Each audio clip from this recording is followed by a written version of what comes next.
Welcome to Pain, Passion, and Purpose. I am your host, Shakita Torres, where I share mental health education, biblical teachings, and tips to help you to heal on purpose so you can walk boldly in your God-given purpose.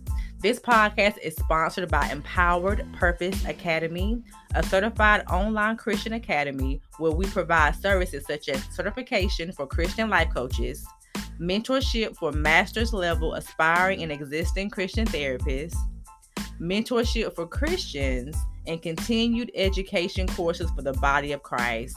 You can visit www.empoweredpurposeacademy to learn more and to download your free guide.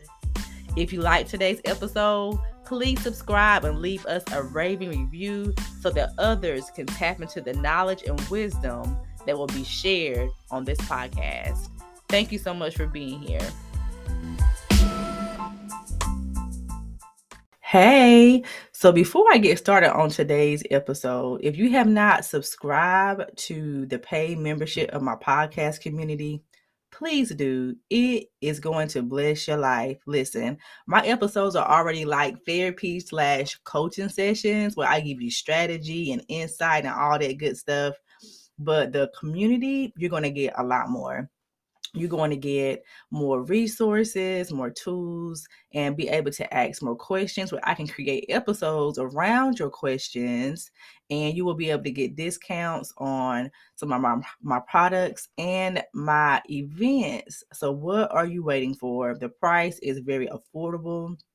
This is for those who are not quite ready to invest in one-on-one coaching with me or into the Pain, Passion, and Purpose mentorship program, which is also low, by the way, but that one is a lot more in depth. You get access to courses, you get access to a Facebook community, and all that good stuff. But this is for those who just need to just listen and just gain some tools along the way. So, what are you waiting for? Go ahead. Subscribe. You won't regret it. It'll bless your life. We'll have topics around mental health and faith, biblical teachings, prayer, boundaries, communication, anxiety, depression, purpose, and so much more. I have had experience in mental health since actually about 2008 when I first finished my bachelor's program. And then from that point all the way up to today and moving forward, I have gained so much knowledge, so much experience, so much wisdom, and I am anointed for it. So go ahead, hit that button, and I hope to see you in the community. Hello, everybody. Welcome back to my podcast. I know many of you guys are probably wondering, where is Shakita? What happened to her? We haven't heard anything from her on her podcast, but I have a great reason why I have not been on my podcast. That is because the day before Father's Day, my husband's oldest brother was actually murdered. And so my family and I have really been dealing with that and just taking out time to heal. And of course, around the same time, I was getting ready to release my new course, Grief and Faith, right? How ironic is that? And let me tell you something. As you guys know, I'm very familiar with grief. I'm very familiar with the process. You know, I'm a therapist. I'm a life coach. I know the language. I know how this grief thing works. But let me tell you, every grief situation is different. When I say situation, I mean the experience of the person that passed away is different, right? This is my husband's first time dealing with grief in this capacity. His grandmother passed away maybe about 4 or 5 years ago. He had an aunt that passed away a few years ago, but it's different. This is his sibling, his oldest brother. My husband is the youngest of 3 boys. And his other brother is not really in the picture for different reasons. And I won't share because of my husband's privacy. But as far as his brother, he and his brother had gotten really close over the past maybe about 2 to 3 years. And so I'm so thankful for that. But how he died was very tragic. And so the day of Father's Day, we were definitely grieving and just, trying to just take it easy And I really just been trying to be an anchor for my own family. I have two daughters. My youngest daughter, who will be 6 in a couple days, she had a really hard time because she was very close to her uncle, and they actually had spoken over video chat on Facebook the day before. And, I explained to her that he had passed away, and of course she cried.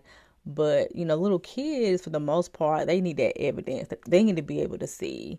And so my husband and I were just discussing, okay, should the girls go to the funeral?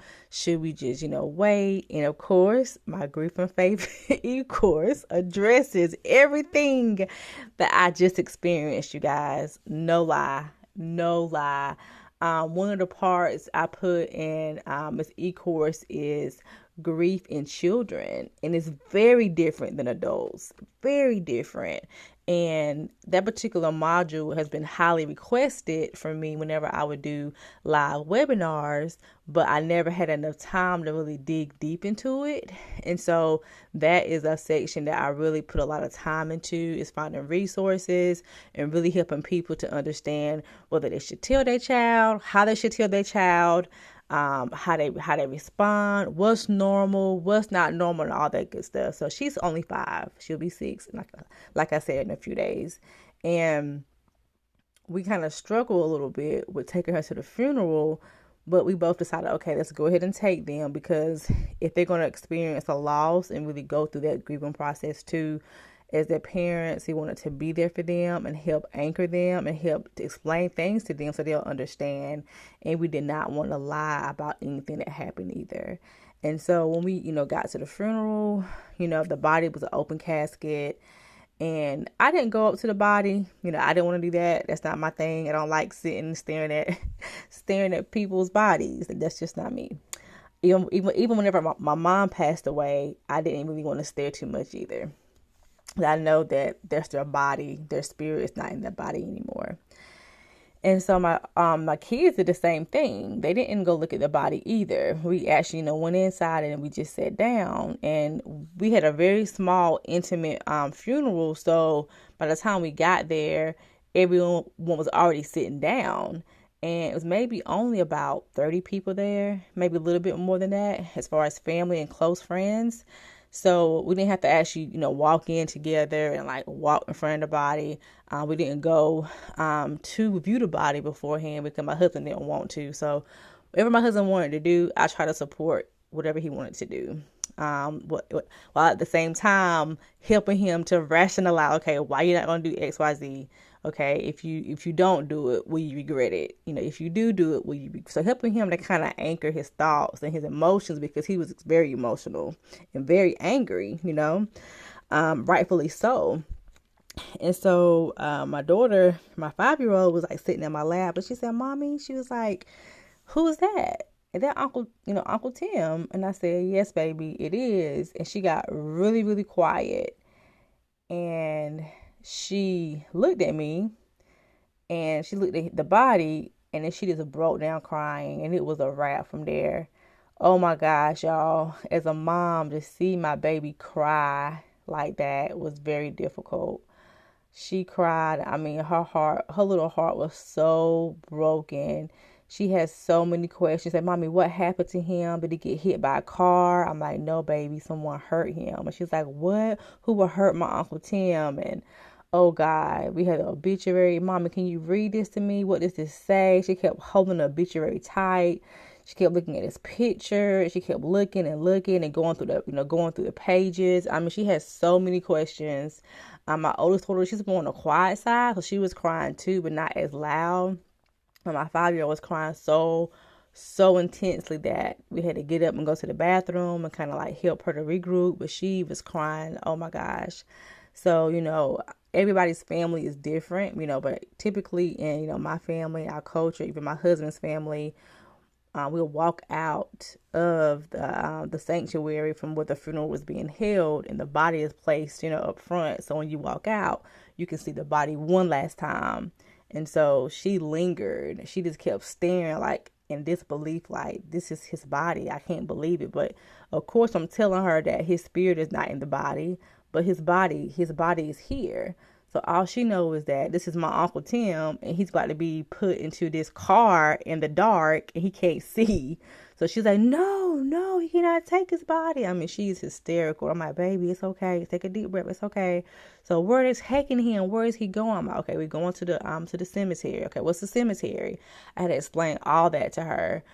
We get to the, cemetery, and she's like, okay, what's going on now, mommy? Like, what are they doing to this body now? And, of course, she was like watching every single, she's a very detail oriented person, and she's very intuitive, and she's very curious about a lot of things, and she's very smart for her age. She really is. She's really, really, really hilarious.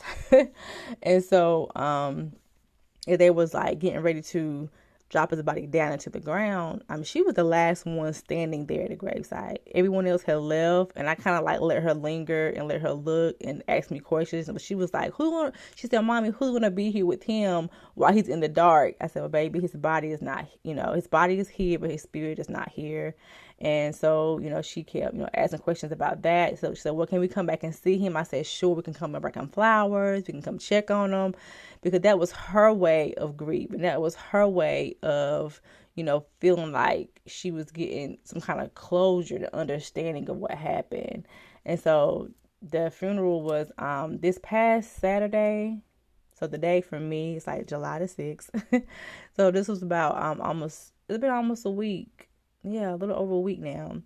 And she cried the whole day after the funeral. She cried all day, but we tried our best to, help her and to, look at pictures and reminiscing and showing her videos of him dancing. He was really, really silly, and she loved it about him. But she had so many questions, you guys. So my husband was just like, wow, like, he was just in like awe to see her and how she responded. And my, the oldest one responded to death. And he was just so thankful that, even in my grief, even in, the time I was having emotionally as well, because how he died was just, it was just horrific.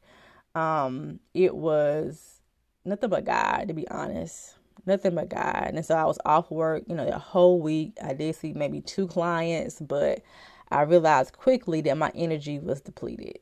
I was tired. And so I really had to take out time, rest, take out time, let the Lord just fill me back up. And in the midst of that, I did go ahead and release my course because I didn't want to delay it. It was already ready. So I went ahead and released the course. I did, I shared it on my email list. I shared it on, Instagram and Facebook. But other than that, I haven't really did too much with it. But nevertheless, I will be doing a Instagram live this Wednesday, July the 8th. Yes, July the 7th at 12:30 p.m. EST on my Instagram page. But the live will stay up, so if you're not able to see it live, then you'll be able to watch the replay. So what is inside the course? Of course, what is grief? I'll go over the different types of losses, grief symptoms, and reasons why we all grieve differently. I go over the different types of grief. There are actually about 20, but I go over the top 10. And this really helps people to have a language to the different types of losses that they have experienced. In Module 3, I go over grief theory and stages. There are at least 100 different ones, but I chose the top 4, and I talk about them in great detail because it's the most common thing that people experience of the clients that I've seen over the years when it comes to grief theory and stages. Okay. And then in Module 4, I go over grief in children. And it's really, really great. Like I said before, it's highly requested. And in Module 5, I go over interventions and tools. And I record myself going over some tools that you can use right now. And tools that you can use with your clients, your family. If you're a spiritual leader, if you're a life coach, this course is for you. This course it meets the need of so many different people. And it's called Grief and Faith. And it is laced in scripture because I am a Christian and believer of Christ Jesus. And so it is laced in scripture, but it is still good for those who aren't Christians, to be honest. Like I said before, I presented this course before to two universities, Fayetteville State University and UNC Pembroke.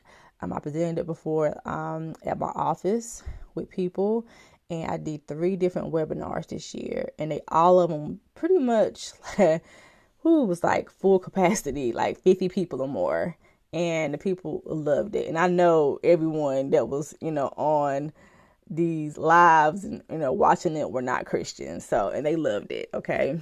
It's not a course that's going to offend anybody. It's just a part of how I operate and how I treat my clients who are Christians and who are grieving. So yeah, so check it out. I will put the link in the description of this podcast. It will bless your life. It will bless you. It will bless you. It will bless you. I know it will bless you. And let me see, what else did I want to say? Oh yeah, so the tools is over about 50 tools that you can choose from to help children and adults. And it has a little mini workbook that you can use along with the course. You don't have to, because I put pretty much everything within the modules. And all together, the course is a little over 2 hours. So I made the material very digestible. It's not too long and it's not too short, but it's very meaty. I get straight to the point. You guys already know my podcast, how I operate. I do not like extremely long courses. I do not like extremely long podcasts. It's not necessary to me. I like to get to the point, say what I have to say, and keep it moving. So yes, and also if you're interested in joining my email list, please do. I will be releasing even more courses that the Lord himself has given me for his people. And I'm excited about it. It is work on my end for sure. It's taking time, but I love it because it's causing me to go back and restudy a lot of things that I have studied over the years. And so my next course is going to be fire. Okay. It's going to be so great. I'm not going to tell you guys what it is yet, but as soon as I begin working on it, I'll let you know. And I also have some other things coming up that's going to be great for people as well. So I will release that soon too. So nonetheless, I still have work to do. I still am called to God's people, and I'm equipped for it. So I just thank God for his continuous grace, and I thank God for my clients because they were very, very, very supportive. And some of them that knew, emailed me, checked on me, see how I was doing, praying for my family, and I appreciate it. Instagram was the same thing. I posted, you guys, please keep my family in prayers, and the feedback was phenomenal. The response was phenomenal. It really blessed my heart to see so many people responding more to that post than any other post I posted. But I wanted to show people that I'm human. I'm very transparent about my experience. And I would like to say that right now, transparency versus vulnerability isn't the same thing. Transparency is telling a story of something that you've been through, that you've healed from, but being vulnerable reveals where you are right now. And right now, this is a vulnerable podcast episode. And this episode, I'm being vulnerable and let you guys know, absolutely. My husband has had good days, not so good days. Same here. I have moments where I'm like, wow, God, I just can't believe he is not here anymore. And you think about, like, okay, what was he thinking? Okay, what happened? Like, what led to it, right? We have all those what if questions. As I said before, I might share a little bit on my live about what happened. What happened? It's definitely the enemy. So that's all for this particular episode. And I will talk to you guys soon. Thank you for your patience. Thank you for listening to my podcast. I really, really appreciate it. And I hope and pray that you have a very, very blessed week. Talk to you soon. Bye.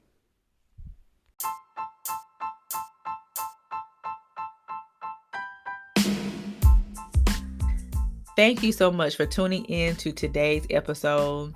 Our prayer is that this podcast episode has blessed you. Don't forget to go and subscribe and leave us a raving review. If you would like to sow into this ministry or to this podcast, Pain, Passion, and Purpose, you can do so at Anchor FM/Pain, Passion, and Purpose or Cash App $ Shakita Torres. Thank you so much, and I will talk to you next time.